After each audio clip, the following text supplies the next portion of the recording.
22 minutes after the hour on your drive home.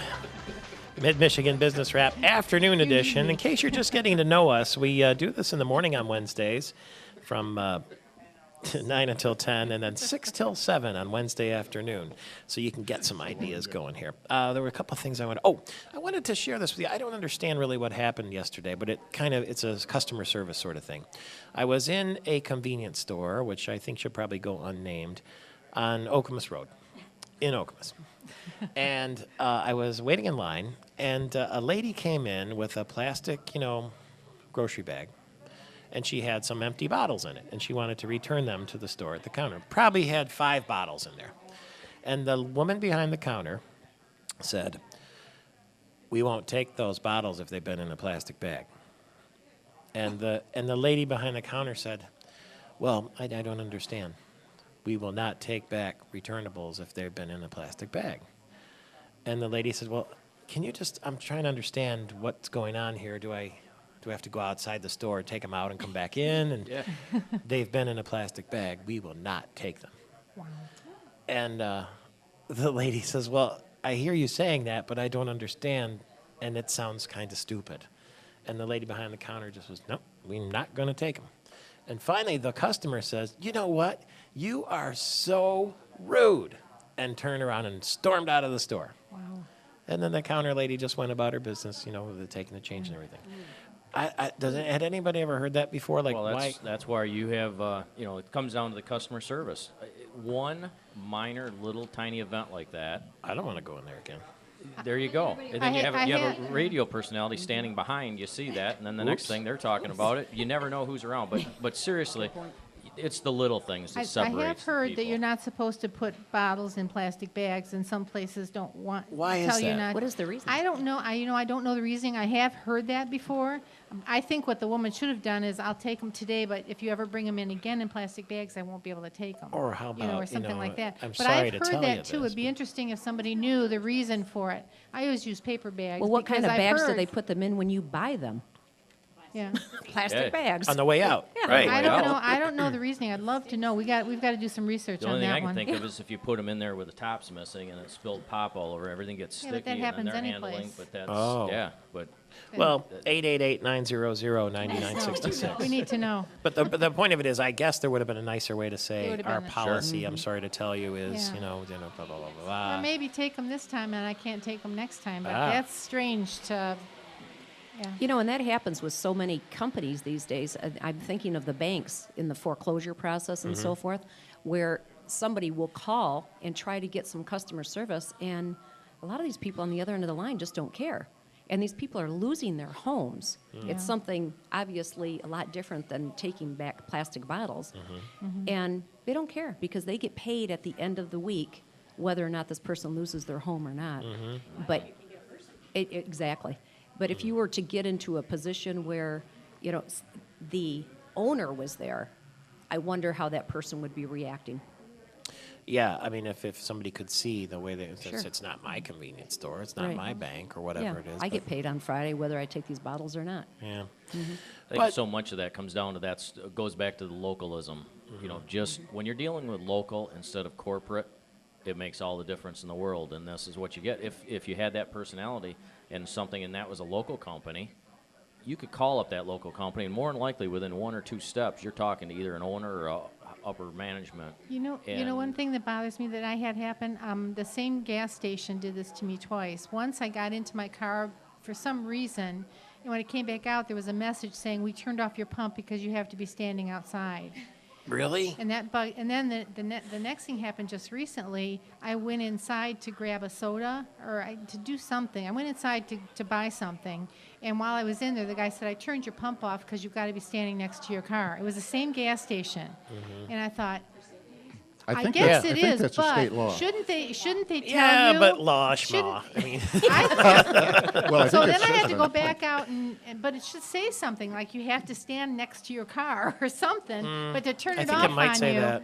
A lot of I them thought do. that was rude, too. Yeah, I felt agree. that way. Yeah. I felt like it was rude. It is a state law. I think it's, Yeah, I didn't go back. Maybe, but then they should tell me that. Right. It is a state law. Unfortunately, Right, we they- didn't, There is a like little I sign. turned your pump off. There's Yeah. a sign Okay. that says you shouldn't leave the engine running. Isn't Right, there a and little you sign shouldn't that use says? a phone to either, Use they the say. phone. Yeah, I'm not sure if that's true or Should wives' probably put tale. your Just to cigarette turn out, it too. off and, yeah. Put your cigarette out while you're pumping gas. Probably a good idea. They have to have a sign to say that. I just thought the one, way too. they handled it was rude, that it should have been said to me a different But way. that could be a procedure, safety procedure. Right. You see somebody And away, maybe turn the it off. bottle thing, but it's the way it's presented to Ah. you, I think. They could have said, because of safety, unfortunately, I had to turn your pump Oh, off. sure. But not to say, I turned your pump off because you got to stand next to your car. Yeah, hey, Well, you, what are you yeah. doing? I mean. Put down I just- Twinkies. I just didn't think it was nice to say it that Well, way. sometimes there's Can't we all just get along? bad news that you've got to pass Oh, yeah. along. Yes. But follow it up with good news, just like your guest Yeah. said yesterday on the television show. You know, give them the bad news, but, you know, I will turn that on just so that Yeah. you know, as soon as you go back out, I'll Yeah. click it back on I for was you. in Kohl's Mm-hmm. and we didn't have a coupon with us. And she said, well, what do you think your coupon said? And we said, we think it was 15% off. She said, I'm going to honor that. All right. You know, That's so nice. that's the way. And she said, even though you don't have it with you, I'm going to honor it. If you know, I mean, we could have said anything. You're right. Mm-hmm. And but we said what it truly was, and which was the lowest discount. There's the Mm-hmm. 15, 20, or whatever they did, 30. We didn't say 30, we said 15, and she honored it, and that was very nice. Yeah. And that's what service is about. I think they kind of blew an opportunity there. I agree. It's because so many times, and it's those little things that you can use as an education moment. And if you explain to people why, they accept it. And there's a gas station next door I can go to, and I didn't go there for a long time, and then the next time I went, it happened again, and I thought, okay, this is it, I'm done. I'm done. Once is fine, twice we're done. You're such a rebel. I always go to the same one. I go to Woods Okemos Marathon, if you've ever been Yeah. over there. That's an old-fashioned kind of Yeah, place, you know, yeah. and they all wear the uniforms, and they come out and talk to you Isn't and that everything, nice? that kind of thing. Yeah, it's Yeah. a real throwback. And they'll even pump it for you if you want. Yeah, they come out and wipe the windows and everything. And Wow. it's Talk about awesome. service. I was huh? on a trip recently, and I was in New Jersey, and in New Jersey, the law is that they have to pump gas. Is that right? Yeah. Wonder if that's some kind of security thing? Or? I don't know. Maybe it's just to produce jobs or something. I don't know, but Oh. it was really, coming from Michigan, it's really interesting to see something like that. Well, I didn't Michigan know used to that. be like that. I wonder if it's a law that they changed in Michigan some years ago, because it used to be they used to pump your gas. Yeah, I always thought it was voluntary, but you're right. That was So a there- service. you can't do it service level yourself back there? then. No. Huh. Yeah, it was kind of stunning, actually. I never forget, those people from New York are different. Is that fair to say? The East Coast New say York so. people? Anybody from New York? Present company. I was taking a trip from New York City to Atlantic City. And I was driving with a woman that I'd met in New York City, and it was her car. And I didn't have any knowledge of what goes on out there, but we stopped on the Jersey Turnpike and went into one of those, you could get gas or food or whatever, and we were going through the line where you get, like if you want soda pop, you ask, and they put it in. And I said, and she had a name tag on, Joyce, whatever. I said, can I have a Diet Coke, Joyce? And the woman I was with from New York, hit me in the arm, what are you doing? I said, what? You don't use people's names that are right here. I'm like, well, it seems like a nice thing to do, a nice, pleasant, friendly thing to do. But to them, it was totally foreign that I would be that familiar with the person who was, serving the pop. Wonder why she had the name tag on.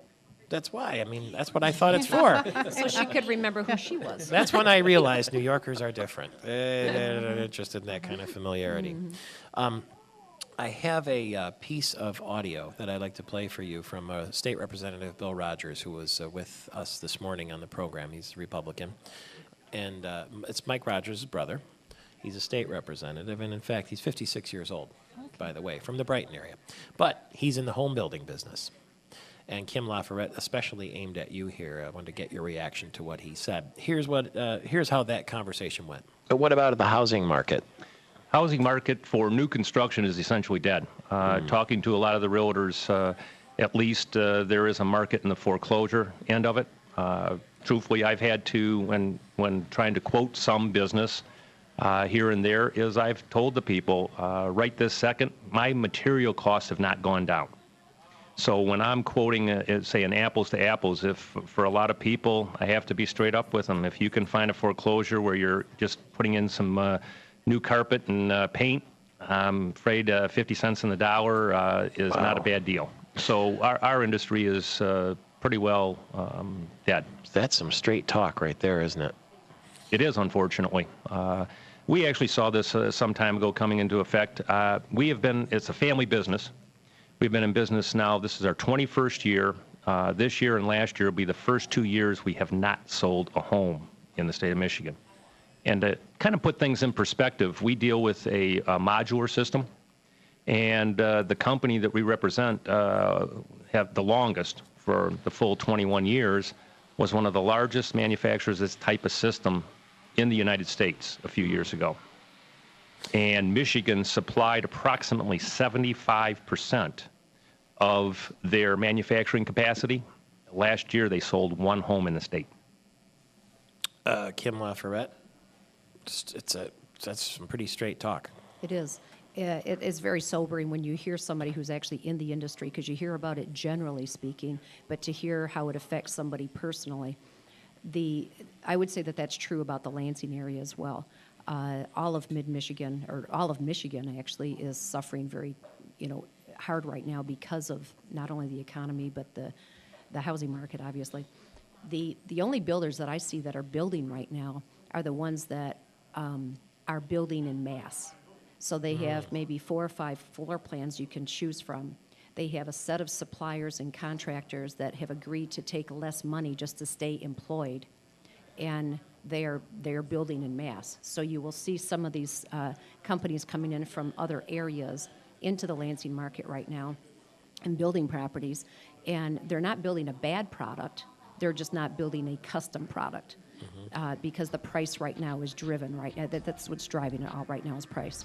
So Kim- people still want those new Kim, homes. do you think it has anything to do with the fact that the prices of homes that are already built are really low versus Definitely. a brand new house? So when people are looking, they're looking at those houses because of the supply and demand of the houses that are already built. Definitely, Now, they can get brand new. Right, you can get brand new probably for a lot more than you can the foreclosed homes right now. We'll Are a get lot cheaper. more into that as soon as we come back on the Mid-Michigan Business Wrap Evening Edition on Your Way Home. It's Michael Patrick Shields. Stay tuned.